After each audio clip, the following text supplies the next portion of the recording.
This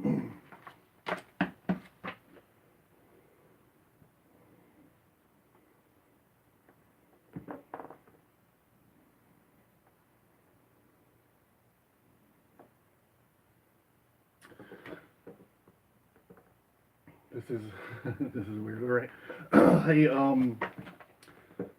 I am going to do the prologue to Thus Spake Zarathustra. So the problem is I'm not a philosopher, and I don't understand a lot of philosophy. I'm not introspective in that way. I don't think so. I was watching the True Detective. I'm a big fan of True Detective, and in this first season, when they do the shootout in the swamp or whatever with looking like Reggie Ledoux. Hey Lisa, I'm doing Thus Spake Zarathustra again. um, Reggie Ledoux starts talking this shit about time is a flat circle, and I thought that was interesting. And Russ Cole says, "What is that, Nietzsche? Shut the fuck up." So I dusted off my collected works of Friedrich Nietzsche, and I started rereading them, and because I'm not such a philosopher, I thought that I thought that I would read Thus Spake Zarathustra, which is kind of like Nietzsche's like addendum to the Bible. It's he's creating a religious text for nihilism. So I have it here, and I just thought I would go through the prologue and talk about it. I did this on Friday night, but there was a weird buzzing. I have a problem in my tech somewhere, so this is basically a test I'm doing at one more time. By the way, check out the new mug, the new jar, bros. It's sweet. Okay, Thus Spake Zarathustra by Friedrich Nietzsche. Now, this translation is from a guy named Thomas Crown, and there's a bunch of translations from this.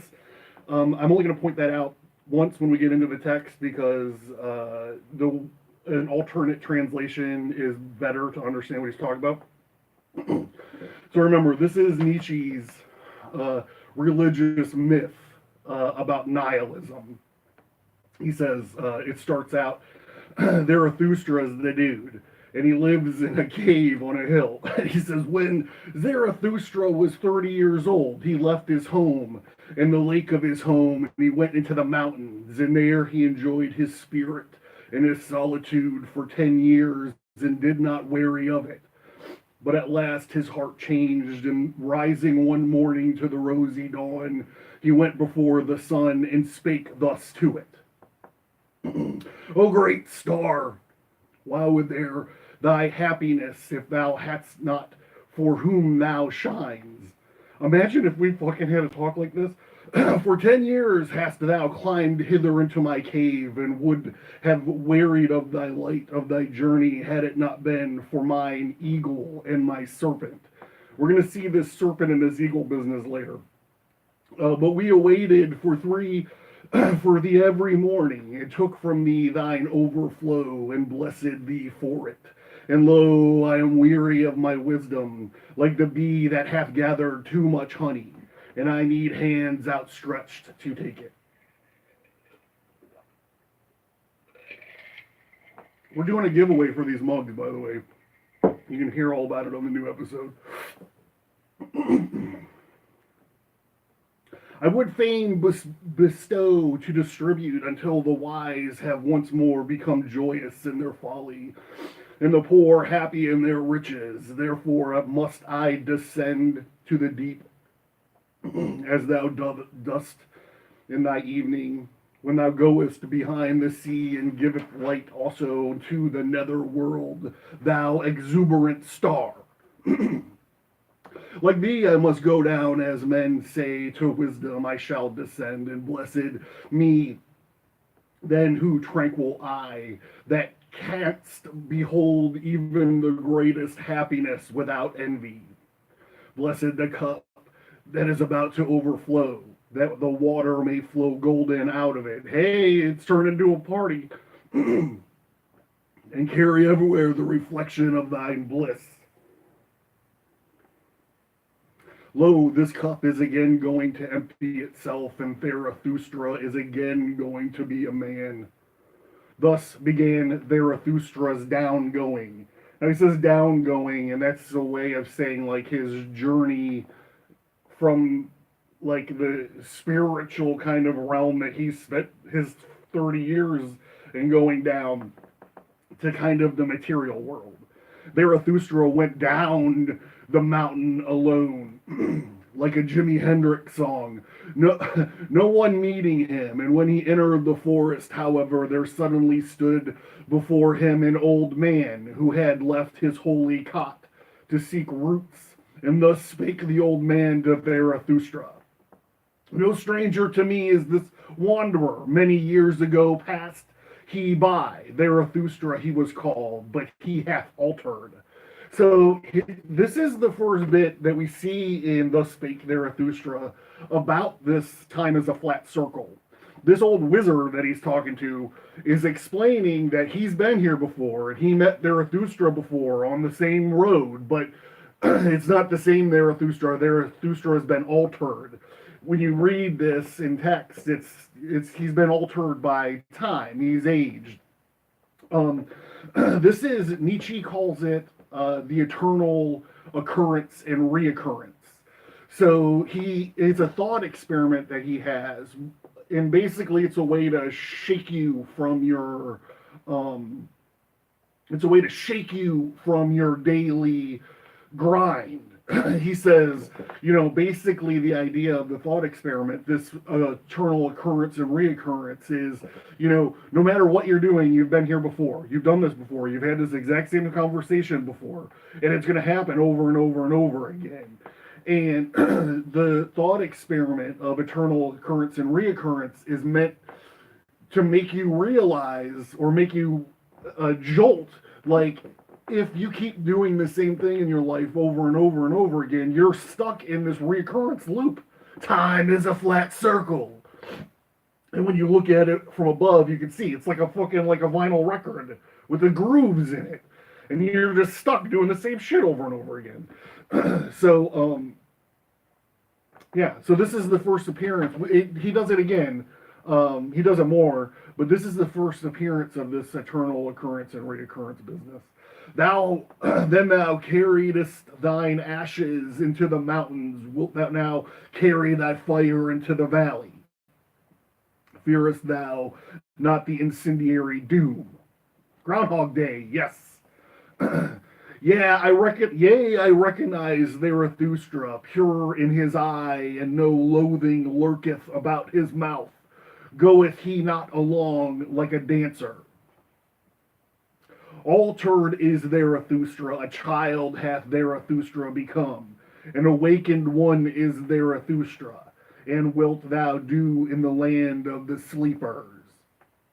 As in the sea hast thou lived in solitude, and it hath borne thee up. Alas, wilt thou go down, will now go ashore? Alas, wilt thou again drag thy body thyself? And Zarathustra answers, I love mankind.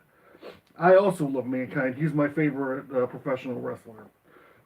Why, said the saint, did I go into the forest and the desert, and was it not because I loved men far too well?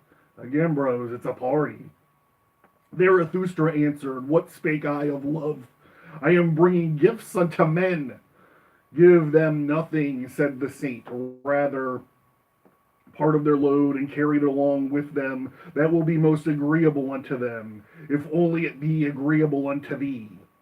If, however, thou wilt give unto them, give them no more than alms, and let them also beg for it. No, replied Zarathustra, I give no alms. I'm not poor enough for that.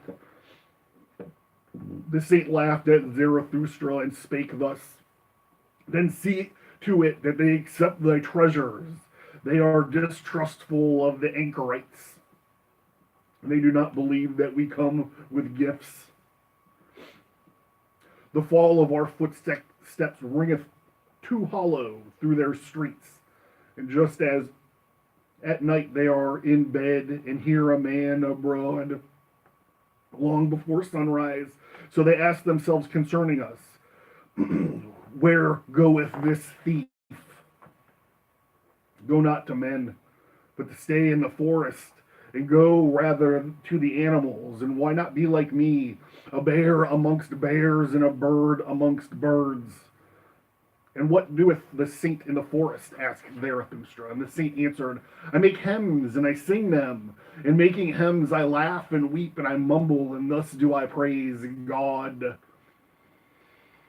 With singing, weeping, laughing, and mumbling do I praise God, who is my God. But what dost thou bring us a gift? And when Zarathustra had heard these words, he bowed to the saint and said, What should I have given thee? Let me rather hurry hence, lest I take aught from thee. And thus they parted from one another, the old man and Zarathustra, laughing like schoolboys. When Zarathustra was alone, however, he said to his heart, Could it be possible this old saint in the forest hath not yet heard of it, that God is dead? So this is my favorite part of the prologue. One of my favorite parts of the whole book.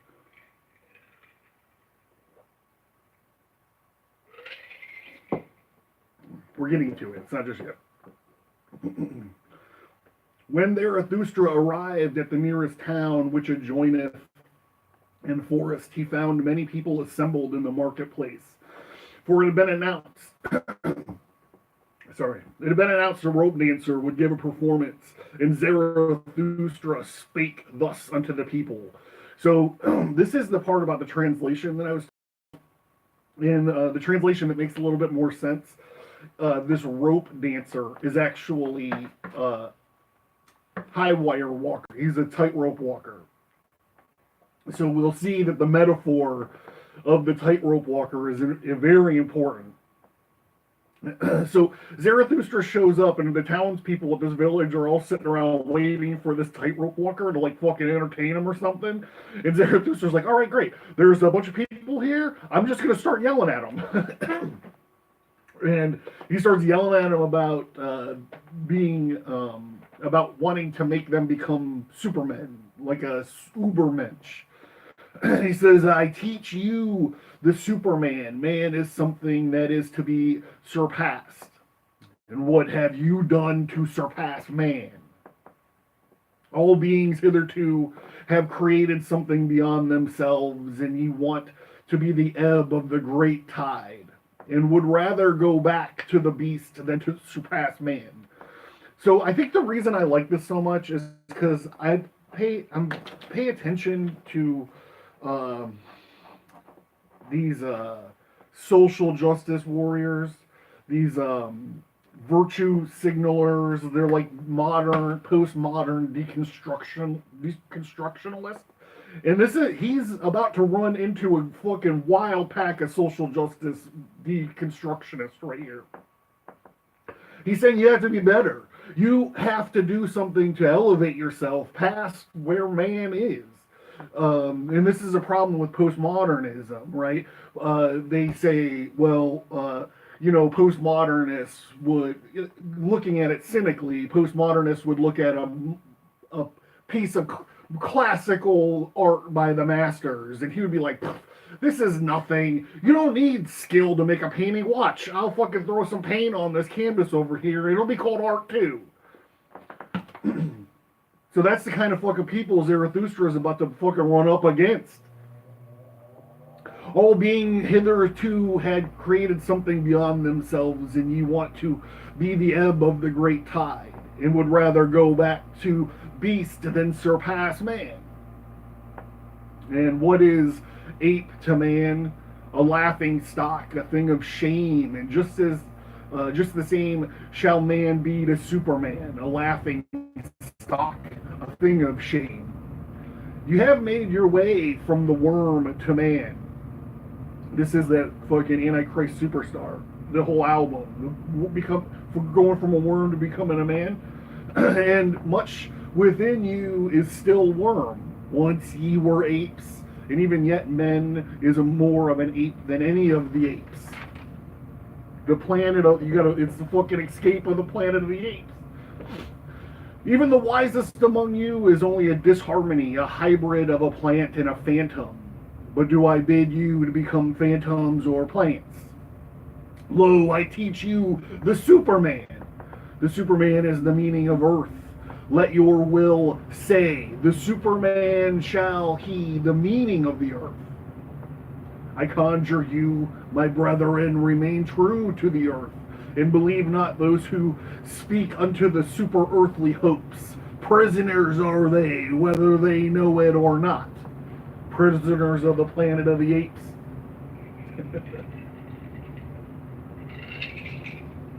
Did I mention I'm doing a giveaway for these fucking sweet ass jars?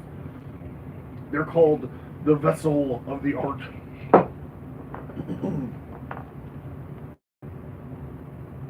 Despisers of life are they, decaying ones, and poisoned ones themselves, of whom the earth is weary, so away with them.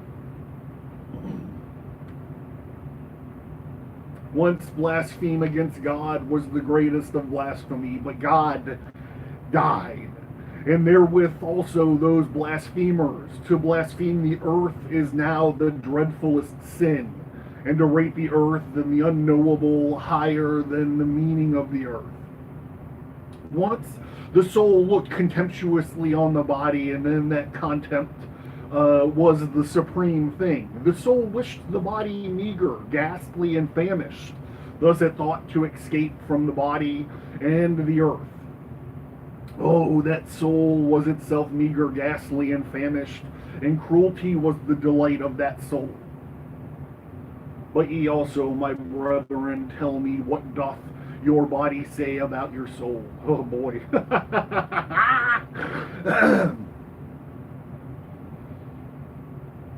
Is your soul not poverty and pollution and wretched self-complacency? Sometimes, yeah. Sometimes it is. Verily a polluted stream is man. One must be a sea to receive a polluted stream without becoming impure. Lo, I teach you the Superman. He is that sea. In him can your great contempt be submerged. What is the greatest thing you can experience? It is the hour of great contempt. The hour in which even your happiness becometh loathsome unto you.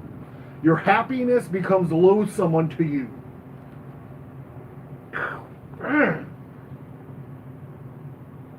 And also your reason and virtue.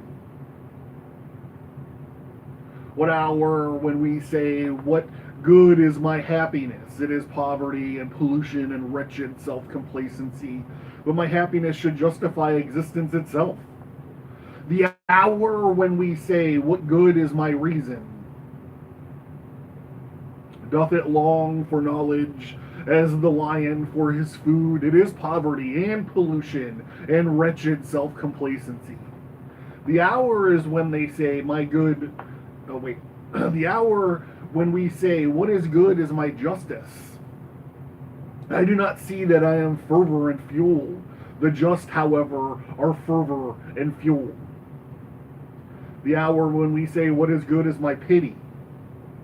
Is not pity the cross on which he is nailed, who loveth man, but my pity is not a crucifixion. God, maybe I should become a philosopher. This stuff is talking to me. Have you ever spoken thus? Have you ever cried thus? Ah, I would that I heard you crying thus. It is not your sin, it is not your self-satisfaction that crieth unto heaven. It is your sparingness and sin that crieth unto heaven. When is the lightning to lick with your tongue? No, wait, hold on. Where is the lightning to lick you with its tongue? Makes more sense. Where is the frenzy in which you should be inoculated? Lo, I teach you the Superman. He is the lightning and he is the frenzy. When Zarathustra had thus spoken, once one of the people had called out, here we go. Here we go. We're going to hear from these motherfuckers. So remember, set the scene again. Zarathustra comes down from the mountain like a Jimi Hendrix song.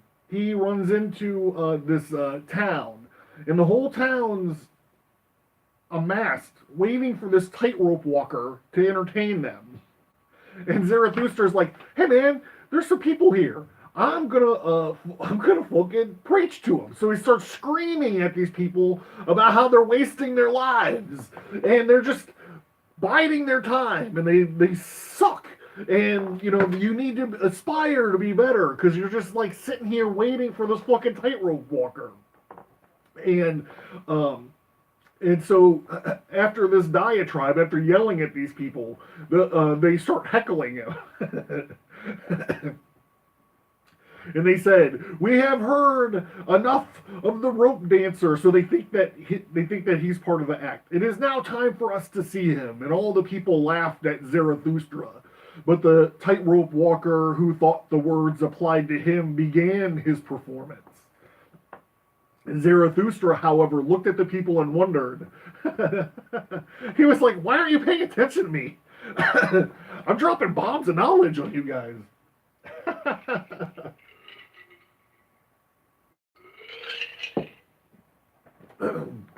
So he starts yelling back at them. He continues his sermon. And he spake thus: "A man is a rope stretched between the animal and the Superman, a rope over the abyss." This is why this is why I prefer the tightrope walker rather than the rope dancer, because it just kind of confuses everything. The metaphor is the tightrope. So here we go again. I'm going to start over. Zarathustra, however, looked at the people and wondered when he spake thus: "Man is a rope stretched between the animal and the Superman, a rope over the abyss. A dangerous crossing, a dangerous wayfaring, a dangerous looking back, and a dangerous trembling and halting." He's talking about the danger of walking this tightrope over the abyss. This tightrope of being a man. "I love those who know not how to live except as downgoers, for they are overgoers. Love is the great despisers. I love the great despisers because they are the great adorers, the arrows of longing for the other shore." So he's saying that they they just shoot these arrows to the other shore. They're not walking this fucking tightrope. "I love those who do not first seek a reason beyond the stars for going down and being sacrifices, but sacrifice themselves to the earth, and that earth of the Superman may hereafter arrive. And I love him who liveth in order to know, and seeketh in order to know, in order that the Superman may hereafter live, thus seeking his own down going. I love him who laboreth and inventeth, that he may build the house for the Superman and prepare for him the earth, the animals, and the plants, and thus seeketh his down going. And I love him who loveth his virtue, for virtue is the will to down going, and an arrow of longing." So whenever Nietzsche talks about will here, it's interesting because Nietzsche was before Crowley and Thelema, but Crowley holds Nietzsche up as he calls him a prophet of Thelema, because Nietzsche, obviously, the will to power and all this will business. And that's all Thelema is. Thelema means will. So I just think it's interesting here to point that out at this time. "I love him who reserveth no share of spirit for himself, but wanteth to be holy the spirit of his virtue. Thus walketh he as a spirit over this bridge, the rope, And I love him who maketh his virtue and his inclination to destiny. Thus, for the sake of his virtue, he is willing to live on or live no more. I love him who desireth not too many virtues. One virtue, this is very interesting. One virtue is more of a virtue than two, because it is more of a knot for one's destiny to cling to. You can't divide up your time between all these virtues. You just have one virtue and go for it. I fucking love that. I love him whose soul is lavish and who wanteth no thanks and doth not give back. For he always bestoweth and desireth not to keep for himself. And I love him who is ashamed when the dice falls in his favor, and who then asketh, am I a dishonest player? For he is willing to succumb.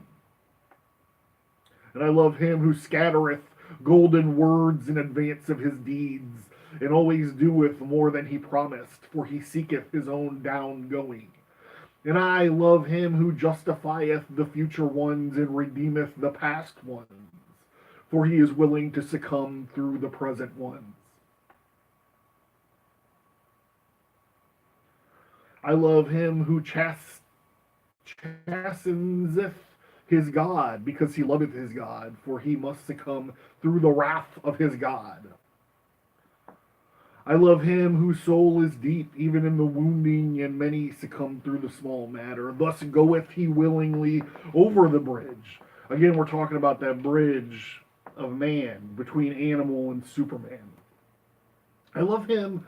Hold on.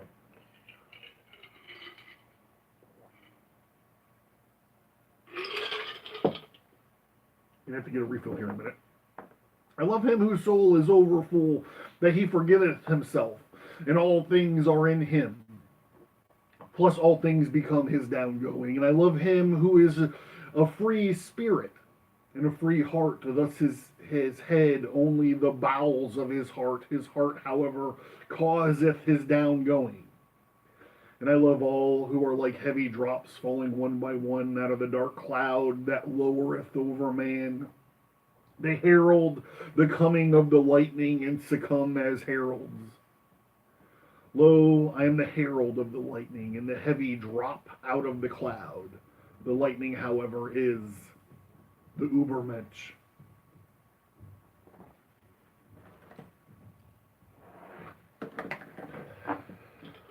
Let's all go to the lobby. Let's all go to the lobby. Let's all go to the lobby and get ourselves a snack.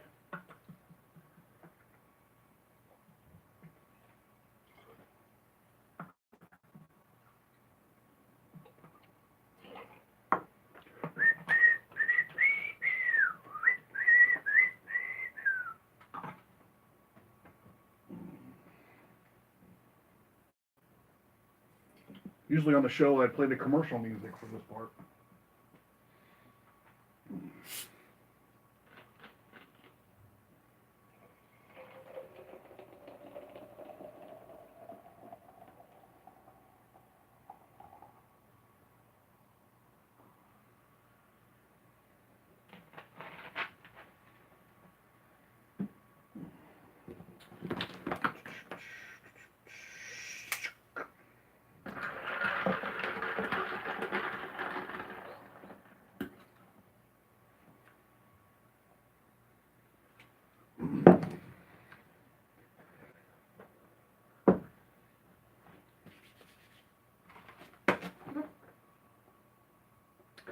When Zarathustra had spoken these words, he again looked at the people and was silent. There they stand, he said to his heart. There they laugh and understand me not. I am not the mouth for these ears. One must one first batter their ears, that they may learn to hear with their eyes. One must clatter like kettle drums in the, oh boy, pretentiality of preachers, or do they only believe the stammerer? They have something whereof they are proud. What do they call it? That which maketh them proud, culture, they call it. It is distinguisheth from the goat herders. They dislike, therefore, the to hear of contempt of themselves. So I will appeal to their pride. I will speak unto them the most contemptible thing that, however, is the last man. So he's saying the man, the animal, the rope. The rope is the man between the animal and the Superman. And that is man. But now he's going to start talking about a new element here. He's going to start talking about the last man, which is like the worst dudes, the worst of people.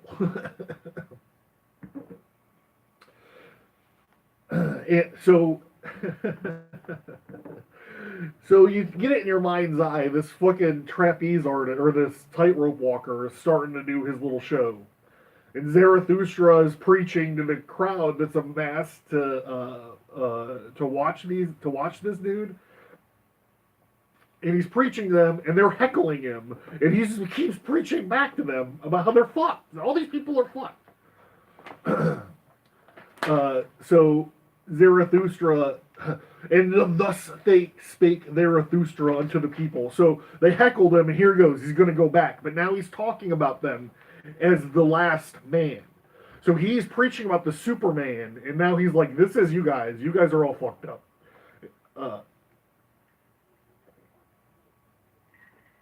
So he says, "It is time for man to fix his goal. It is time for the man to plant the germ of his highest hope. Still his soil rich enough for it, but that soil will one day be poor and exhausted, and no lofty trees will any longer be able to grow thereon. Alas, there cometh the time when men will no longer launch the arrow of the longing beyond man." So this is him still using this metaphor of the tightrope walker. "And the string of his bow will have unlearned to whiz." I love that. I tell you, one must have chaos in one to give birth to a dancing star. And I tell you, ye have still chaos in you. You have to learn to find your chaos. I love it. It's like, it reminds me of the Royal Tenenbaums, where Royal was talking to the one son, and he's like, "You bred the risk and the danger out of these boys. Lo, I showed there is no sides. You should fucking, it's chaos when you get into a BB gun fight. What is love? What is creation? And what is longing? And what is a star? So asketh the last man and blinketh. The earth hath then become small, and on there hoppeth the last man who maketh everything small." The fucking postmodernist. "His species is ineradicable, like the ground flea. The last man liveth the longest." Yikes. I love it. "We have discovered happiness," says the last man, "and blink thereby. They have left the regions where it is hard to live, for they need warmth. One still loveth one's neighbor and rubbeth against him. Oh yeah, it's a party.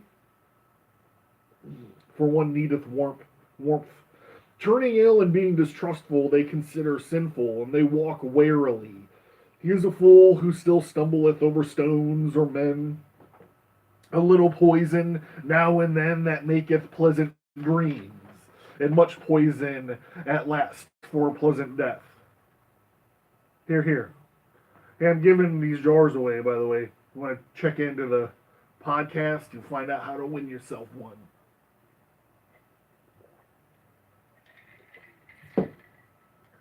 Hashtag vessel of the heart. "One still worketh, for work is a pastime, but one is careful lest the pastime should hurt one. One no longer becometh poor or rich, both are too burdensome. Who still wanteth to rule, who still wanteth to obey, both are too burdensome. No shepherd and no shepherd and one herd. Everyone wanteth the same, and everyone is equal. And he who hath other sentiments goeth voluntarily into the madhouse.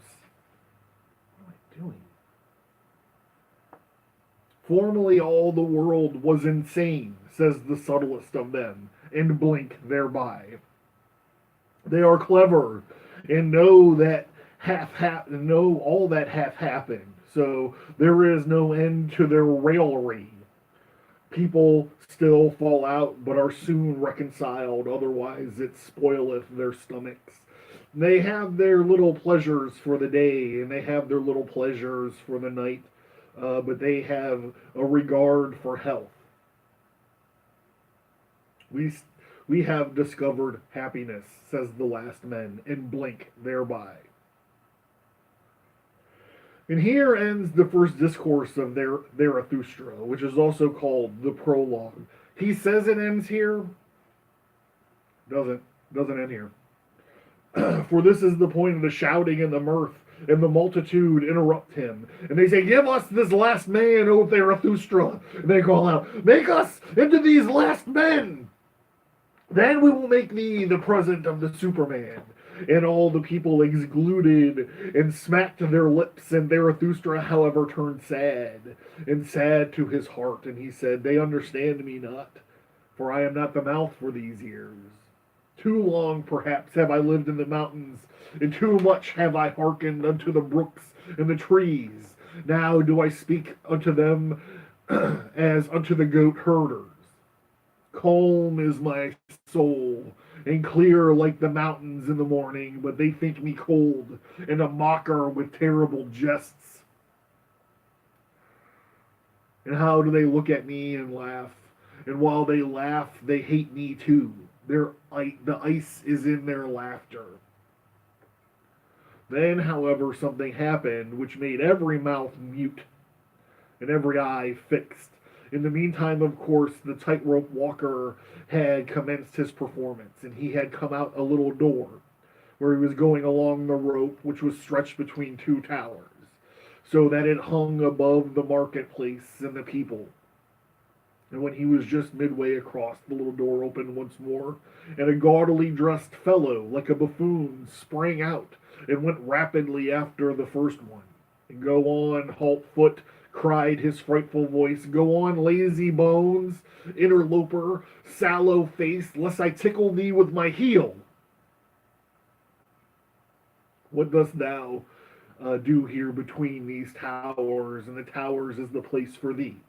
Thou shouldst be locked up to one better than thyself, or blockest the way. So, the way that I interpret this, and like I said, I am no philosopher, but the way that I interpret this is Zarathustra is the tightrope walker, and the crowd is the jester. And what's about to happen is a travesty to this tightrope walker. This little guy, this little jester runs out, and he goes, I'm going to tickle your ass with my heel. And with every word, he came nearer and nearer the first one, when, however, he was but a step behind, there happened the frightful thing which made every mouth mute and every eye fixed. He uttered a yell like a devil, and jumped over the other who was in his way, and the latter, however, when he thus saw his rival triumph, lost his way at the same time, his head and his foot and his footing on the ropes, and he threw his pole away and shot downwards faster than that, like an eddy of arms and legs into the depths in the marketplace. And the people were like the sea when the storm cometh on. And they flew apart in disorder, especially when the body was about to fall. Zarathustra, however, remained standing, and just beside him fell the body of the badly injured and disfigured, but not yet dead, tightrope walker.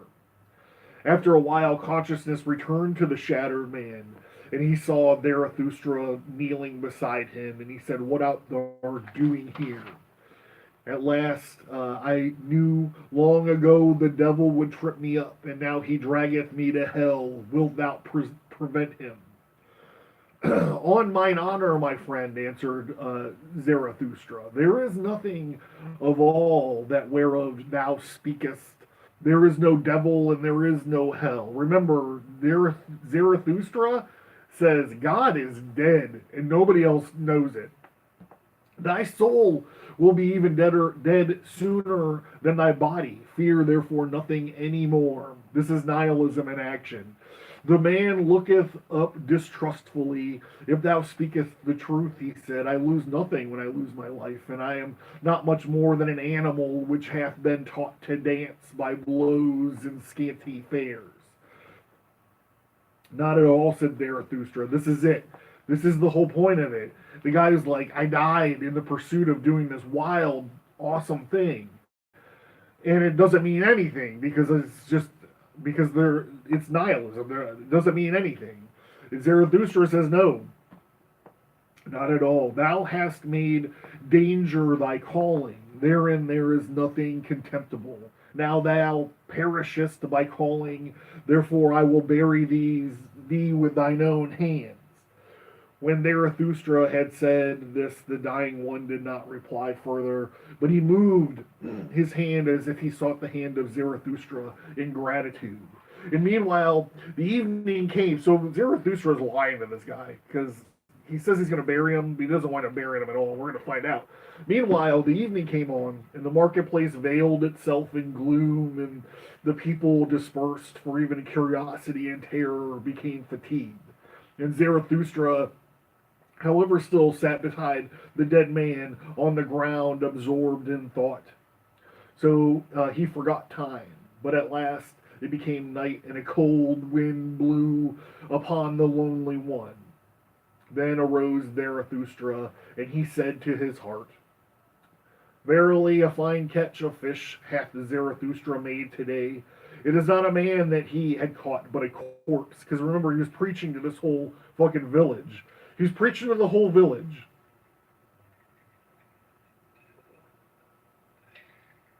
And all he got was this dead guy. Somber is human life, and yet without meaning. A buffoon may be faithful to it. And I want to teach men the sense of their existence, which is the Ubermensch, the lightning out of the dark cloud of men. But still am I far from them, and my sense speaketh not unto their sense. To men I am still something between a fool and a corpse. Gloomy is the night, and gloomy are the ways of Zarathustra. Come now, cold and stiff companion, and I carry thee to the place where I shall bury thee with thine own hands. He's lying. When Zarathustra said to his heart, he put the corpse upon his shoulders, and he set out on his way. Yet had he not gone 100 steps when there stole a man up to him and whispered in his ear, and lo, he that spake was the buffoon from the tower. And he says, Leave this town, O Zarathustra, said he. There are too many here who hate thee. And the good and the just hate thee, and they call thee their enemy and despair. And the believers in the orthodox belief hate thee, and they call thee a danger to the multitude. And it was thy good fortune to be laughed at, and verily thou speakest like a buffoon. But it was good fortune to associate with the dead dog. By so humiliating thyself, thou hast saved thy life today. Depart, however, from this town, or tomorrow I shall jump over thee, a living man over a dead one. And when he had said this, the buffoon vanished. Zarathustra, however, went on through the dark streets.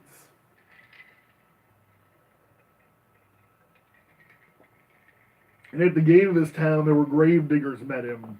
And they shone their torch on his face, and they recognized Zarathustra. And they sorely derided him. They said, Zarathustra is carrying away the dead dog. A fine thing that Zarathustra hath turned a grave digger, for our hands are too clean for that roast. Will Zarathustra steal the bite from the devil? Well then, good luck to that repast, if only the devil is not a better thief than Zarathustra. He will steal them both, and he will eat them both. And they laughed among themselves, and they put their heads together. Ha ha ha ha!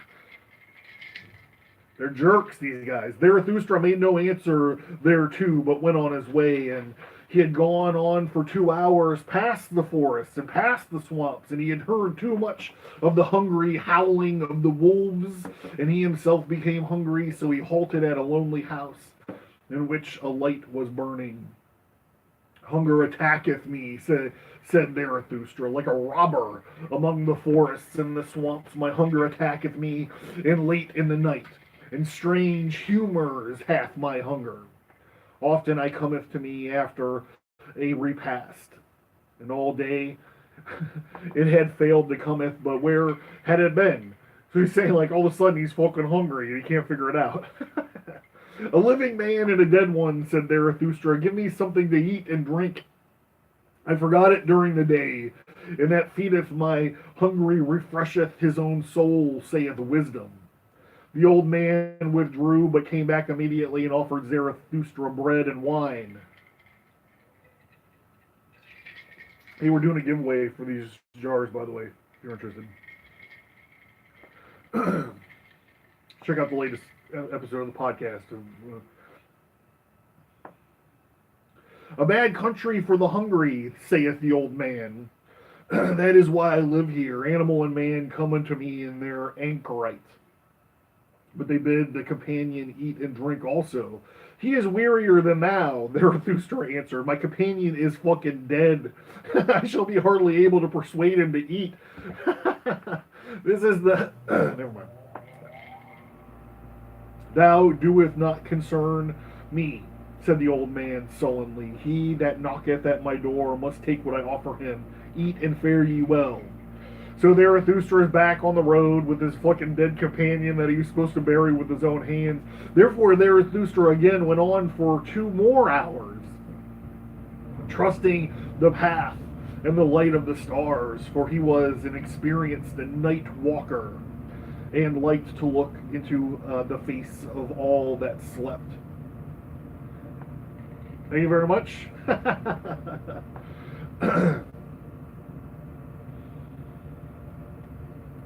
When the morning dawned, however, Zarathustra found himself in a thick forest with no path, and was any longer visible.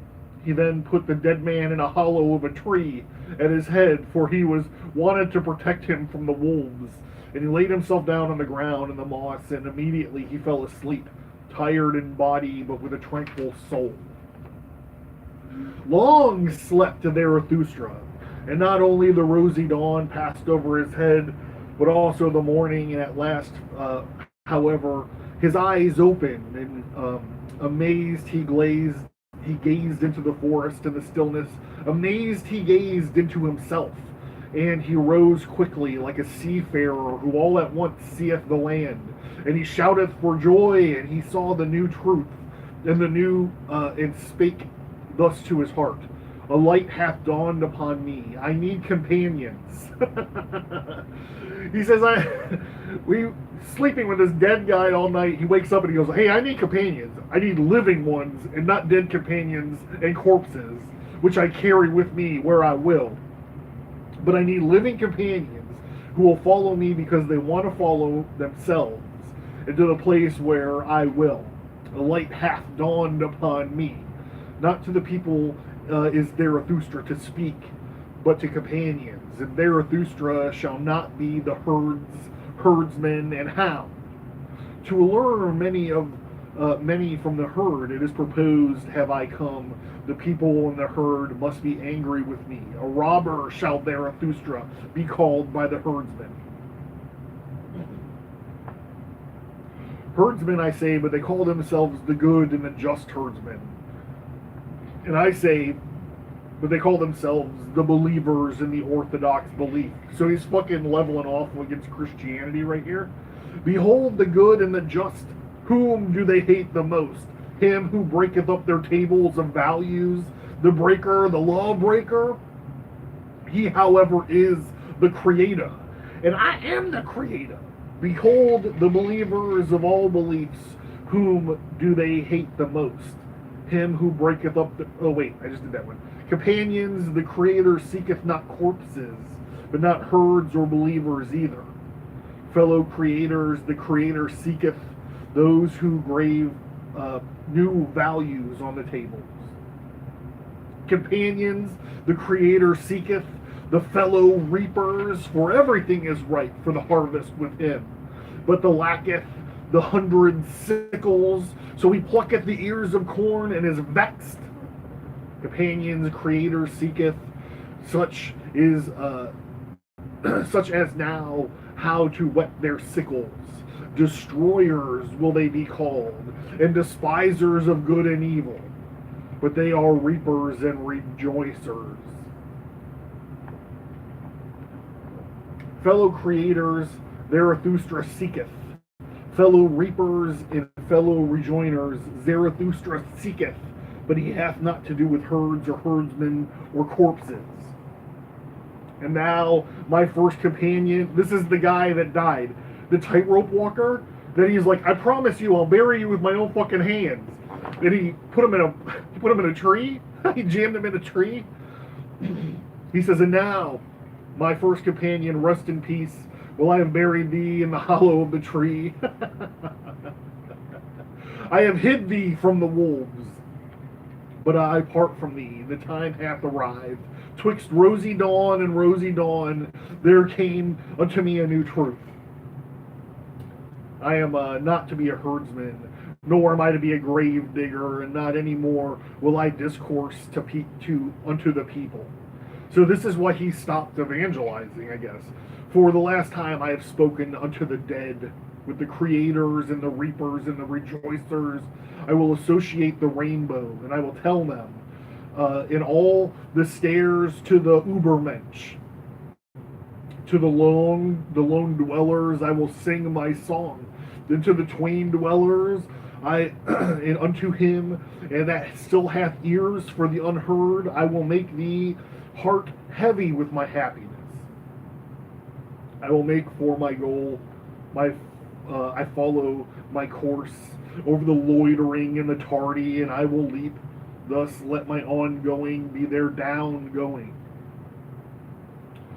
This had Zarathustra said to his heart, when the sun stood at noontide, and he looked up inquiringly aloft, for he heard above him the sharp call of a bird, and behold, an eagle swept through the air. Remember at the beginning, he mentioned this eagle and this fucking serpent thing. So here it goes. It's a bookend. And behold, an eagle swept through the air in wide circles, and on it hung a serpent, but not like prey, but like a friend, for it kept itself coiled around the eagle's neck. They are mine animals, said Zarathustra, and they rejoiced in his heart. The proudest animal under the sun, and the wisest animal under the sun, and they have come out to reconnoit.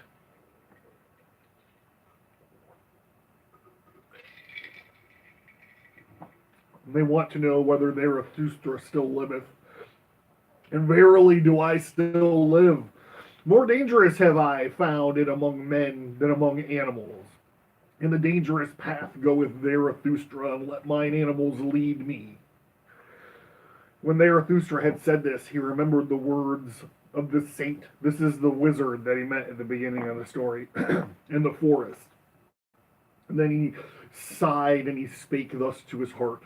Would that I were wiser.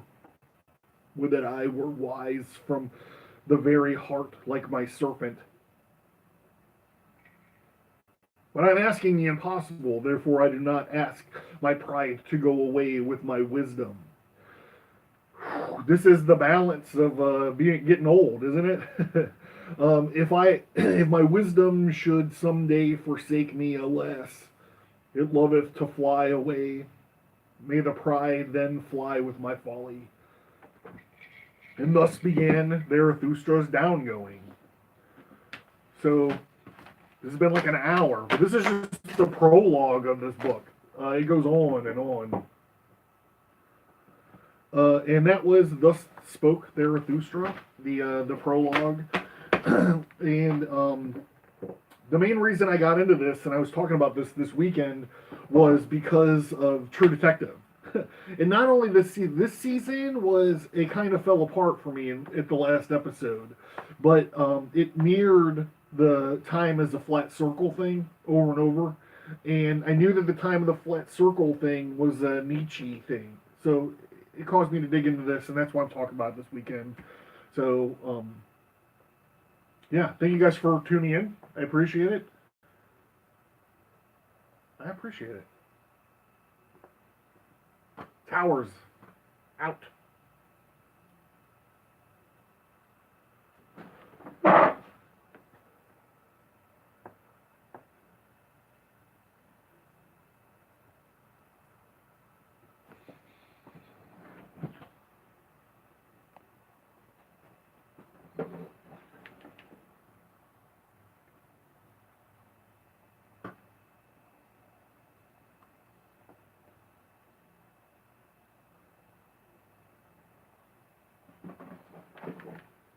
And I think somebody.